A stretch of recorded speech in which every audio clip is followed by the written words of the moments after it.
Mega power star Ram Charan పుట్టినరోజు సందర్భంగా 'Peddi' movie shooting సెట్‌లో ఆయనకి సర్ప్రైజ్ బర్త్‌డే పార్టీని ఏర్పాటు చేశారు. తమ కొడుకు 41వ పుట్టినరోజు శ్రీరామనవమి పండుగ రోజు రావడంతో తమ ఇంట్లో ప్రత్యేక పూజలు చేయించారు మెగాస్టార్ చిరంజీవి మరియు సురేఖ దంపతులు. ఆంజనేయ స్వామి భక్తులైన మెగా ఫ్యామిలీ శ్రీరామనవమి రోజు రామ్ చరణ్ పుట్టినరోజు రావడంతో ఎంతో ఆనందపడుతూ చిరంజీవి గారు ఈ బ్యూటిఫుల్ వీడియోని మనందరితో షేర్ చేసుకున్నారు.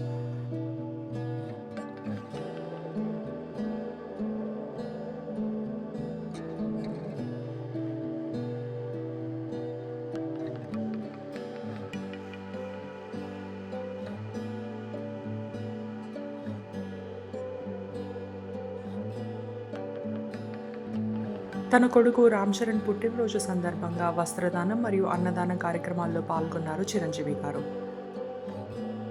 మీరందరూ కూడా రామ్ చరణ్ గారికి పుట్టినరోజు శుభాకాంక్షలు తెలియజేసేయండి. Please like and subscribe to my channel సినిమా పిక్చర్లు.